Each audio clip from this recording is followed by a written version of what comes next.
Imagine a town where the skies were no longer free. A place where every wedding, every festival, every campaign was held hostage, not by government, not by nature, but by men who claimed to control the rain.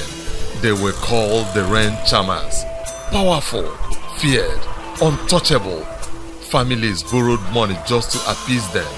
Even the king, the mighty Igwe, was at their mercy. But in the midst of fear, one young woman, Chiamaka, rose and said, "Enough is enough." What followed shook the heavens, broke the chains of a whole village, and turned fear into laughter. This is the story of the fall of the rain charmers.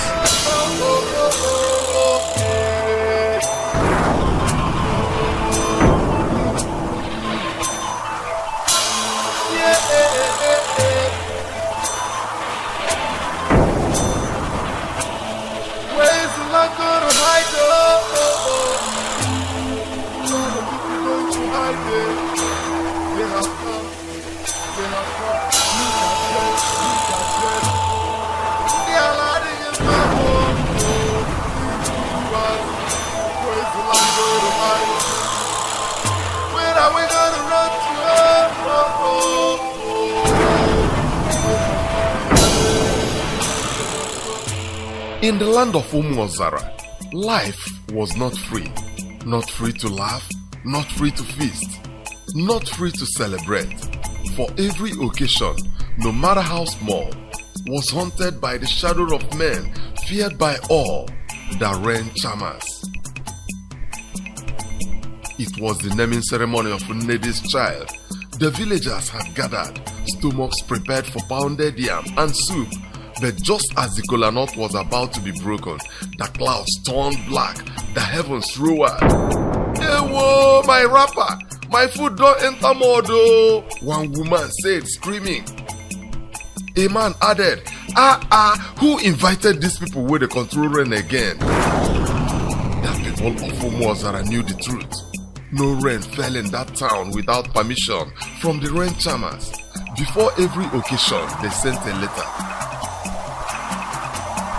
And such letter was sent to the celebrant, the Nnedes, to the family of Nnede. "Settle us, or the heavens will answer our call." Some paid, some borrowed just to pay. But even when you pay, peace was not guaranteed. For if you settled Chike, the rain charmer, and forgot about Udo, or you gave Udo, but ignored the Jofo, your event was doomed. Did you hear? Even the Igwe cannot fight them, one old woman said. Na true, that last yam festival, he paid them well, yet rain wash everything scatter, another woman added. So tell me, if Igwe cannot escape, who are we ordinary poor people, said another woman. Men at palm wine joint added their own. These men are demons. How can human beings be stronger than the gods of the land? Another man added his own. I beg, leave talk. Unless you settle them, forget your party. Some families even reserved canopies for them at their events, as though they were chiefs to be honored. But their demands were heavy. The money they asked for was sometimes greater than the cost of the entire occasion. Some villagers borrowed. Some sold their goats and chickens, all to keep the skies quiet. The people lived in fear, for in Umuozara, it was said, if rain charmers do not smile, no sun can shine on you. My people, I am the custodian of tradition, yet even I bow to these men. What kind of rain is this? Which kings fear ordinary people? The Igwe said, sighing deeply. And so the rain charmers ruled, not from a throne, not with crowns, but with fear. Fear of the sky they claimed to own. But little did they know, change was coming. A change that would shake Umuozara to its very roots. The shame of the rain charmers was not for common people alone. Even the Igwe himself, the great lion of Umuozara, was at their mercy. It happened one fateful year during the grand New Yam Festival. That festival was the pride of Umuozara. People from far and near trooped into the village square. Masquerades danced, maidens sang, elders gathered with their long red caps and walking sticks. It was meant to be the day when the gods of the land were honored and the harvest celebrated. But the Renchamas had already sent their letter to the palace. A black goat was demanded, alongside a bag of cowries and a heavy envelope of money. The Igwe frowned when he received it. How can men hold an entire kingdom hostage? He asked his chiefs. One chief cleared his throat and replied carefully, "My lord, if we ignore them, the heavens will disgrace us." The Igwe was torn. He wanted to prove his authority, but he also feared shame before neighboring villages, so grudgingly he paid. The goat was delivered, the cowries counted, the money handed over. The palace messengers returned, certain that the festival would be saved. The day came. The square was full to the brim. Drummers beating their drums till the ground shook. Dancers twirled. Masquerades stomped their feet. The Igwe himself appeared in shining attire, his red cap gleaming, his ivory staff lifted high. The people held him. "Igwe, Lion of Umuozara." Then it happened. The clouds rolled in without warning. The drums slowed. Dancers looked up nervously. A wind so cold it raised goosebumps swept across the square. The Igwe's face tightened. He gripped his staff harder. Then the skies broke open. Rain fell with such fury it was as though heaven had stored it for months. Masquerades scattered. Maidens screamed as their wrappers clung to their bodies. Pots of food overturned and the drums were soaked into silence. Elders hobbled into huts, cursing under their breath. The Igwe sat on his stool, drenched, humiliated, his crown dripping with water. He turned to his chiefs. "But we paid them," he thundered. The chiefs bowed their heads. They had no answer. From that day, a whisper spread across Umuozara. Even the Igwe cannot escape the Renchamas. Women repeated it at the stream as they filled their pots. Old men muttered it at the palm wine joint. Children carried it as gossip in the village square. And the Renchamas grew even bolder, walking about with swagger, their shoulders high, their eyes daring anyone to challenge them. Umuozara was in bondage, and the people could only ask themselves one question: if the king himself is helpless, who can then save us? When the Renchamas had finally silenced even the Igwe, the people of Umuozara stopped expecting help from their leaders. Everyone simply gave what was demanded, and life continued under the shadow of fear. But one day, a glimmer of defiance rose from a man named Obina. Obina was no ordinary son of the soil. Many years earlier, as a young man, he had left Umuozara for Lagos, and from Lagos, he had flown across the seas to England. Stories of his life abroad had become village legend. Some said he had built houses so tall their roofs touched the clouds. Others claimed he dined with white men and drank tea with golden spoons. So, when news broke that Obina was returning home for a visit, Umuozara went into excitement. People whispered at the stream, "Have you heard? Obina, the one from overseas, is coming back." Young girls giggled, wondering if he had brought fine clothes and perfumes. Men at the palm wine joint argued over how many cars he would drive into the village. At last, the day came. Obina arrived in a long convoy of jeeps, their horns blaring, their bodies shining like polished mirrors. He stepped out dressed in white lace, so clean it sparkled under the sun. His shoes gleamed, his wristwatch flashed, and his perfume carried like a breeze through the crowd. The people hailed, "Overseas, our pride, welcome home, son of the soil." The Igwe himself received him at the palace. There was feasting, dancing, and praise. But then, the Renchama struck. They sent a messenger to Obina's house that very night. A boy of about 10, skinny and barefoot, knocked on the big gate and was ushered in. He dropped a folded palm wine leaf before Obina and ran off. Inside the palm wine leaf was a message. If you want the sun to smile upon your Thanksgiving feast, bring forth a ram, a calabash of palm wine, and 50,000 naira. Failure to comply, and the heavens will mock you. Obina read it, and his face darkened. Are these not the same Chiamas I heard about as a boy? He scoffed. And now the death threatened me? Me, Obina Nwankwo of England? His relatives urged caution. His uncle, an old man with grey hair, pleaded, "My son, please listen. Do not take them for granted. Even the Igwe pays. If rain falls on your feast, our family will be disgraced." But Obina puffed his chest. He laughed so hard, the gold chain on his neck shook. "Uncle, don't worry yourself. Do you know how much power I have? I have eaten with white men. I have seen things these villagers cannot imagine. Who are these Chiamas before me?" So he ignored the warning. He sent no ram, no palm wine, no money. Instead, he told his workers to set up the grandest feast Umuozara had ever seen. Goats were slaughtered, yams roasted, palm wine flowed. Musicians were hired from the city. The compound sparkled with decorations. The day of the feast arrived. The sun rose beautifully. The air was calm. People poured into Obina's compound, their mouths watering at the aroma of food.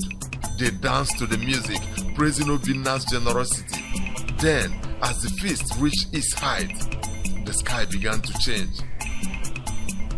It started as a gentle cloud, then thickened, darkened, and rolled in like a great blanket.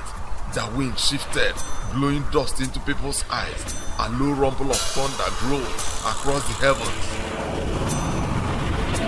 Women looked up nervously. Men shook their heads. Elders muttered, "Ah, the Chiamas have come." Obina laughed. He lifted his glass of wine high and shouted, "Let the heavens do their worst. I am Obina Nwankwo. Rain cannot touch me." The worst has barely left his mouth when the heavens tore open. Rain descended with violence. It came in sheets so heavy that within moments the feast was in ruins. Pots of soup spilled into the mud. Meat floated away in puddles. The musicians fled, their drums soaked. Guests scattered, clutching their wrappers and head tires, seeking shelter. And Obina, the great man from overseas, stood there, drenched from head to toe. His fine legs plastered to his skin, his shoes squelching in the mud. His perfume was washed away, his pride drowned in the floor. Laughter rose from some corners, whispers from others. By the next morning, the story has spread beyond Umuozara. Even Obina the returnee, with all his overseas powers, was disgraced by the Chiamas. His humiliation became the talk of the land. And the Chiamas, they only grew more feared, more untouchable. When Obina the returnee was disgraced, the whole land of Umuozara shook their heads in pity and fear. If a man who had eaten with white men, worn golden chains, and driven cars that looked like mirrors could be reduced to a wet chicken before everybody, who else could stand? The Chiamas sat tall, their pride grew, their word became law. People said, they are the second gods of Umuozara. But as fate will have it, there was another man who did not tremble before them. His name was Honorable Chief Ekeneago, a rising politician. He had just won his party's ticket and was moving from village to village, sharing rice, salt and wrappers, and telling people to vote for him. When he heard of Umuozara, he said, "Chiamas, ha! Do they not know I am government?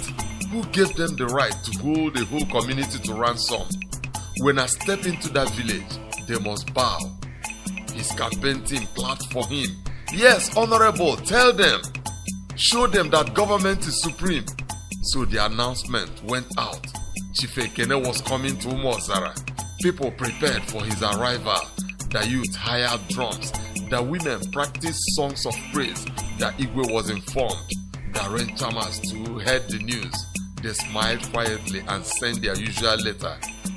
If you do not settle with us, Ren will settle with you. But Honorable Chief tore the letter in pieces before them. Tell those hungry Ren boys I am not a villager like others. I represent the government. If they try me, soldiers will deal with them. And so the stage was set. The day of the campaign arrived. The whole village of Umuozara gathered in the square. Colorful canopies were mounted. Bags of rice and salt were piled high. Motorcycles with loudspeakers bled campaign jingles. Young girls tied fresh wrappers. Children clapped excitedly, and men licked their lips in anticipation of food and drink. Chief Ekene arrived in grand style. His convoy of SUVs raised clouds of dust. Armed police officers jumped down, followed by bouncers in black suits and dark glasses. The Honorable himself stepped out, waving like a king. He wore a red cap, tilted proudly, a long flowing senator attire, and a smile full of teeth. The people hailed, "Honorable, our son, our helper!" He mounted the podium.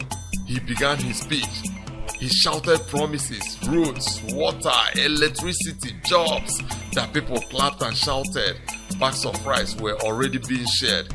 Then, as if on cue, the sky shifted. The sun disappeared behind thick rolling clouds. A sudden breeze swept through the square, lifting wrappers and throwing dust into people's eyes. At first, the Honorable ignored it. He waved his hand. "Don't worry, nothing will happen. Government is here." But the clouds grew darker, heavier. Thunder rolled like a giant's drum. Women started glancing at one another. Old men shook their heads knowingly. One elder whispered, "Today will be worse than Noah's Day." And then it began. The heavens opened with a roar. Rain poured in torrents, not the gentle type, but the kind that falls slanted, sideways, upside down, beating against every soul under the sky. Within minutes, the square became a pool. Bags of rice dissolved into sticky lumps. Wrappers turned to soggy rags. People screamed and scattered. Some ran for cover inside the school building. Others grabbed their children and fled. The policemen jumped into their vans. The bouncers abandoned their posts. An Honorable Chief, the man who said government was bigger than Ren, was left standing alone on the podium, drenched to his underwear. His cap slid off. His senator attire clung to his body like weightlifts. The microphone sparked and died with a hiss. From the crowd, laughter began to rise. Someone shouted, "Honorable, use government umbrella now." The laughter spread. Some clapped their hands in mockery. Others just shook their heads in pity. By the next morning, the whole region was buzzing. Even a politician with all his convoy and police could not challenge the Ren chamas of Umuozara. The chamas grew even bolder. If the Igwe had failed, if Obina from overseas had failed, if even a government politician had failed, then who could dare them? The whole land lived under their shadow. But far away, a young woman named Chiamaka was preparing to do what no one else had ever done, and the chamas themselves would soon tremble. Chiamaka was no ordinary daughter of Umuozara. She was bold where others trembled, stubborn where others bent. When she announced that she would marry Clement, her heartthrob from the next village, everyone rejoiced until the whispers of the Ren chamas began. They would never allow that wedding to hold in peace. People muttered at the stream. Since even the Igwe, Obina, an Honorable Chief could not escape, who is Chiamaka? Others asked. True to their character, the Ren chama sent a letter. It came folded in a black paper, written in red chalk. If you do not settle with us, heaven will settle with you. Tomorrow will not be dry for you. Her parents panicked. Her father read the letter 3 times, sighing heavily. Her mother wrung her hands until her wrapper loosened. They called Chiamaka. "Daughter," her father said, "do not bring shame to our family. Let us go and settle these people quietly. Even the Igwe pays them. Who are we not to?" Her mother's eyes were wet. She pleaded, "My child, please. Our in-laws are coming tomorrow. Don't let them mock us. These men are wicked. Don't be stubborn. But Chiamaka stood her ground. Her eyes burned like fire. Papa, Mama, since the Bible says the kingdom of God suffereth violence, and the violent take it by force, I will take what belongs to me by force. Clement weather is my right, and I must have it tomorrow. Her father groaned. This girl will kill us with stubbornness. Oh. Her mother burst into tears. Chiamaka, enemies have bewitched you. Must a native doctor be involved? How can pastor and prophetess be walking side by side with juju man? What kind of mixture is this, my daughter? But Chiamaka only smiled. Mama, don't worry. If this one doesn't work, the other one will do the magic. Enough of this nonsense in our land. Meanwhile, the village was already boiling with gossip. Have you heard? One woman said at the palm oil mill, Chiamaka has hired bouncers with chests like drums. Another added, not just that too, she brought a prophetess and a team of pastors who said they will pray until the sky clears. And I heard a young boy whispered that a white man scientist is also coming with a machine that will chase clouds away.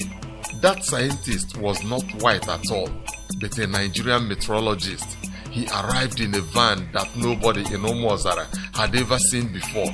On its roof sprouted long metallic rods stretching like octopus arms.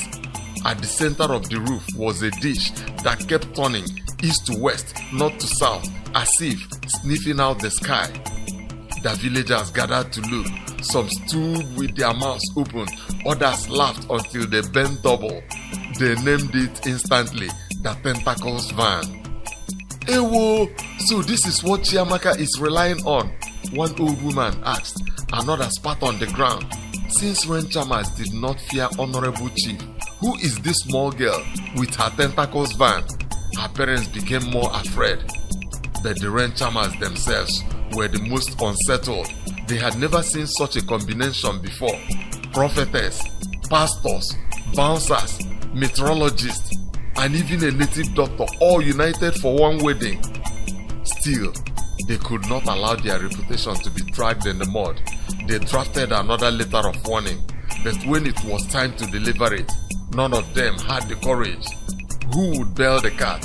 Who would walk past the Tentacles Van with its tinted glasses and strange dish turning round and round? The letter laid undelivered. The Chamas grumbled, but fear gone at their hearts. That night, the whole village buzzed. Young girls gathered in small groups gossiping. Me, I don't prepare my clothes. One said, I go nowhere but Chiamaka's wedding tomorrow. I want see wetin go happen. Another laughed. I woke up since 4 a.m. to finish chores for my mama.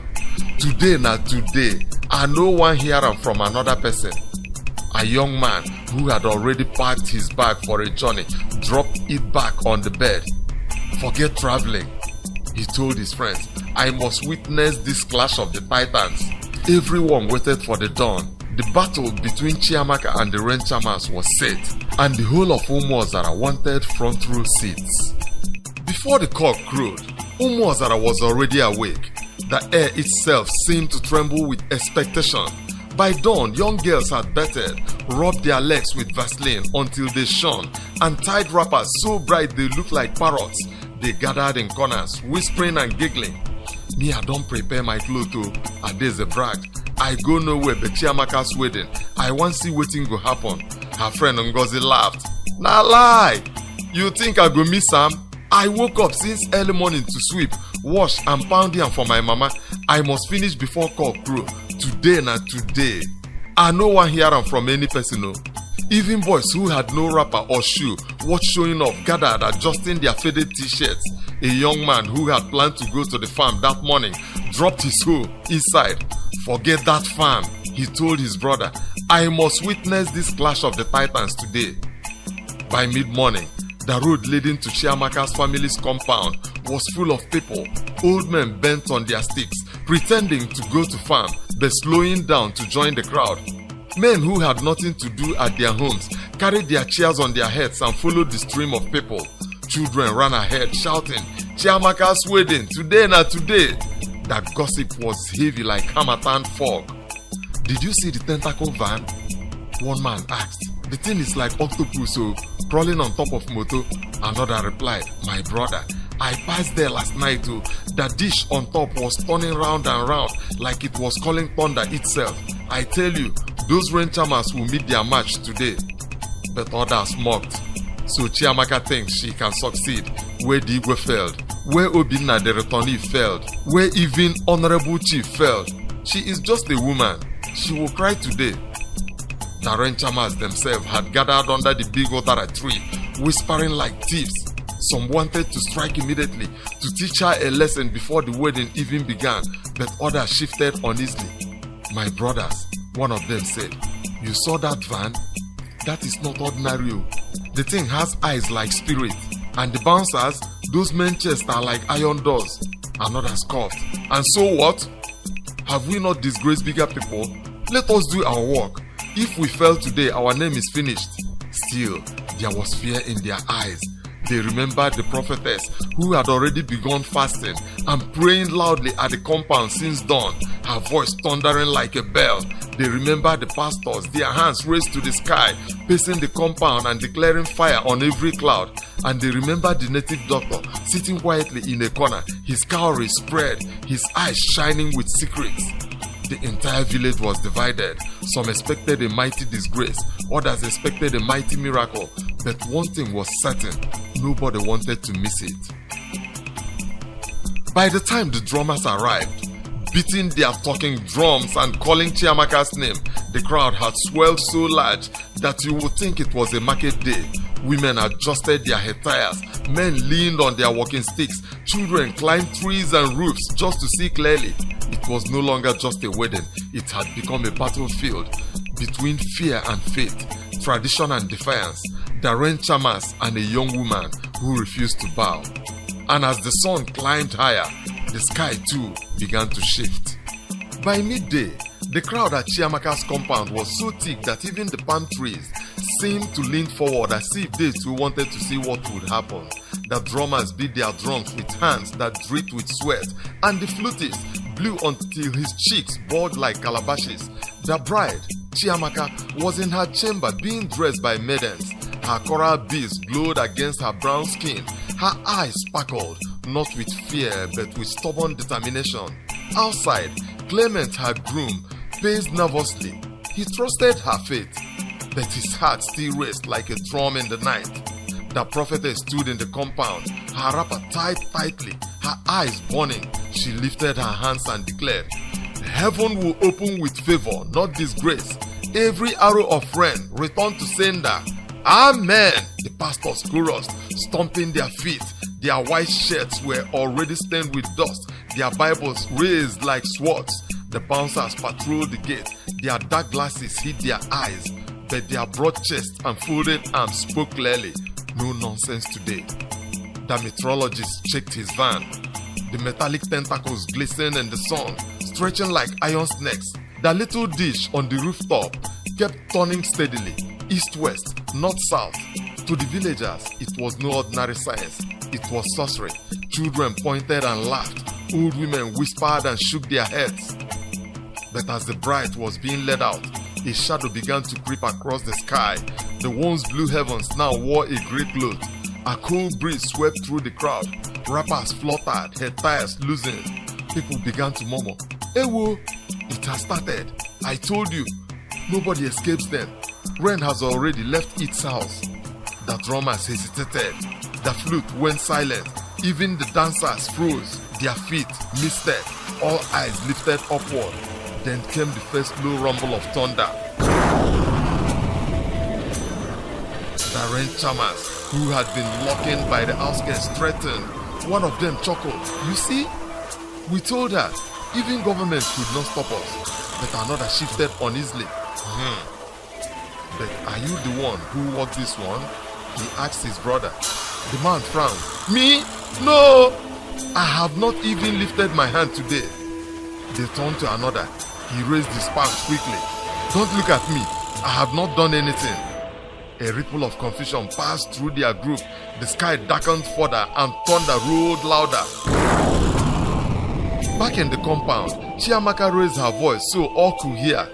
Let the whole world know today, the sky does not belong to the rain charmers. It belongs to my God. The prophetess shouted, Yes, speak, daughter of Zion. The pastors roared, Amen, fire, scatter every gathering against this marriage. The villagers were torn, some laughed. See this girl, she still the boast. Others shook their heads. Her boldness is too much. Then another clap of thunder roared, so loud that the ground trembled. Women shrieked and covered their ears. Babies wailed. The drummers dropped their sticks. The rain charmers panicked. Their leader pointed at one of them. You, confess. You are the one steering this thunder. The man shouted back, I swear, it is not me. Another one quickly added, and it is not me either. One by one, they began to confess loudly that they were not responsible until the entire crowd turned to look at them. The mighty rain charmers of Umuozara, the terror of the land, now stood fidgeting like schoolboys caught stealing meat from the pot. And as the people watched them with suspicion and confusion, the clouds hovered thicker, undecided. Would rain fall or would it be driven back? The whole of Umuozara held its breath. The sky now was a battlefield, half dark, half light. One side heavy with clouds, the other pierced with stubborn rays of sun. The air itself carried tension, as though the heavens were deciding whether to disgrace Chiamaka or disgrace the rain charmers. The crowd pressed closer, their voices rising like market noise. Look up! The clouds are gathering. Ha! This wedding is finished too. Wait first, wait. Did you not see those rain men denying? Something is happening, oh. Another boom of thunder cracked across the sky. The ground trembled. Children screamed and clung to their mothers. At once, one of the rain charmers shot up his hand like a schoolboy caught by the teacher. Stop looking at me. I am not the one who. I did nothing. Heads turned. The people gasped. Since when did they begin to deny? Another charmer stepped back, shaking his head violently. Me too. I am not involved though. Let heaven strike me now if I lie. Their leader glared at them, his voice sharp. Fools! Are we not rain charmers? Why are you talking like cowards before these villagers? But even as he spoke, a sharp clap of thunder rolled. This time, it was so loud that some women fell to the ground in fright. The leader's face drained of color. His lips trembled. Slowly, reluctantly, he muttered, Well, to be honest, this one is not from me either. Chineke, the villagers exclaimed. Laughter burst out. It started small. A giggle from a boy perched on a mango tree. Then it spread like fire in dry grass. Soon the whole crowd was laughing. Rain charmers confessing like criminals. See them. Our mighty thunder boys have turned to mice. Who is charming who today? The drummers picked up their sticks again, this time beating mockingly. Budu budu bam, budu budu bam. The flute joined, mimicking the thunder with long shaky notes. The crowd cheered. Meanwhile, the prophetess was on fire. She clapped her hands and stamped her feet. You see, their power is broken. Today, the heavens bow to the Most High. The pastors circled the compound, shouting prayers. Let every evil plan scatter. Let every gathering against this wedding fall apart. The bouncers stood taller at the gate, folding their arms, their chests swelling like shells. To the villagers, they looked like warriors on iron. And the tentacles van sat in the corner like a silent beast, his dish turning, never resting. Every time it rotated, the rain charmer shivered. Another clap of thunder. Another denial. I swear, I am not the one. Don't look at me. Even me, I have not touched my charms today. The once feared loss of the sky had become a chorus of panic, each tripping over the other to deny responsibility. The villagers roared with laughter. Some mocked them openly. Charmers will no get charm again. Now who send una letter now? Go and collect it back. Even children began to chant the song, clapping their hands. Rain boys don't lie, oh. Rain boys they fear, oh. Rain boys no fit do anything here. The shame of the rain charmers grew like a swollen yam. They could not fight back. They could not explain. All they could do was sweat under the mocking eyes of the entire village. And yet, the clouds still hung heavy. The question remained, will the sky release its water? Or will the day remain dry in defiance of them? all of Umuozara waited, the stage was set for a final humiliation. Where is the land going to hide? Where are the people going to hide there? They have come. They have come. Look at them. Look at them. They are landing in my home. Evildoers. Where is the land going to hide? Where are we going to run to? They have come. They have come.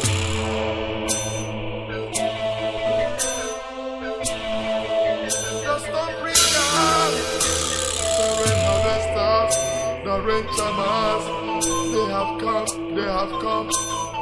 Where you gonna run to? Hey, hey,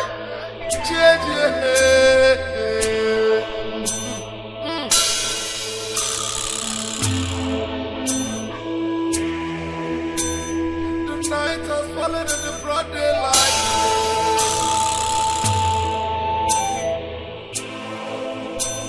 The night has fallen in the broad daylight.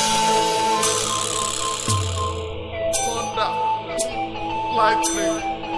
And who's gonna save the land? Who's gonna save the land? Yeah. The night has fallen in the broad daylight. They have come here. The storm bringers, the rain comers, the rain harvesters, evildoers. They have come. They have come. Where we gonna run to? Where we gonna hide?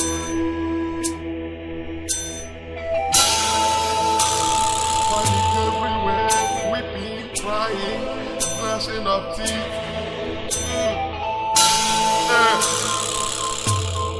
Who will deliver the land from their grip? Hey, who will set the land free? There's nowhere to hide. They are ruling, they are reigning, they are in control. Oh,